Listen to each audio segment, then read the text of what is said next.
Je découvre plein de squelettes dans mon nouveau jardin et ça me dégoûte. Reprenons tout depuis le début.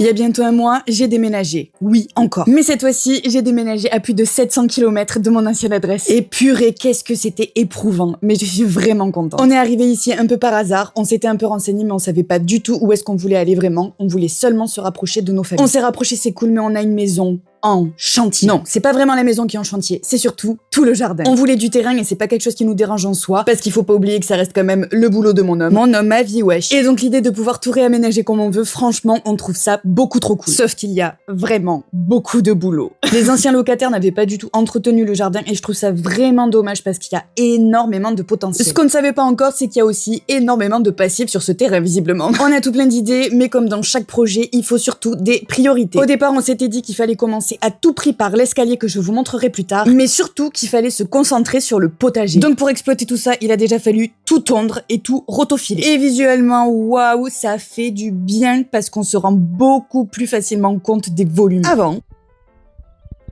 Après. Avant. Après. Mais alors qu'est-ce que c'est cette histoire de squelette? Pour préparer un terrain, il faut forcément remuer la terre. Et quand on remue la terre, on découvre tout plein de choses. Je vous laisse constater mes réactions.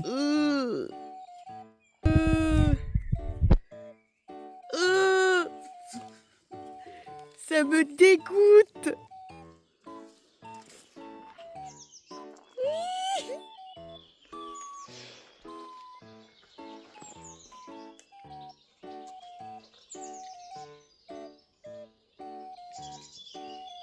Au revoir. Entendez bien les gars qu'on en a retrouvé au moins 2 comme ça et un 3e potentiel. Mais si seulement c'était les seuls. Si seulement. Sauf qu'en récupérant de la terre par-ci par-là pour faire nos planches de potager. Oh. Là on est sur une découverte archéologique les gars, il y en a vraiment partout. On est infesté d'os en tout genre. Alors ok, on s'est reclus dans les vallées, je suis d'accord. Et ok, c'est très rustique, pourquoi pas. Mais là, mentalement j'étais pas prête pour ça. Ils sont tranchants et tout.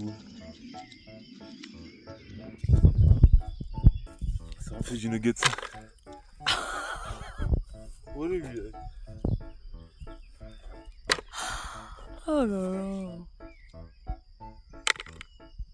On a appris un peu plus tard que dans cette maison, à l'époque, il y avait une exploitation de canards. Et que malheureusement, cette exploitation a subi un problème sanitaire. Mais ici, c'est la campagne profonde, les gars. Donc les canards ont rejoint Papy Johnny, malheureusement, et ils les ont laissés là, sur le terrain. Et je veux pas dire de bêtises parce que je connais plus la date exacte, mais c'était il y a un moment quand même. Je me suis renseignée et en fait, c'est pas si vieux. C'était entre 2020 et 2022. Donc je vais être honnête avec vous, je sais pas combien on va en retrouver encore. On en a déjà rempli 3 comme ça. Et ça, c'est que pour la partie du terreau qui concerne le potager. Donc si tu veux continuer de suivre mes histoires et mes découvertes dans mon nouveau jardin, tu t'abonnes. Je vous fais des bisous, salut.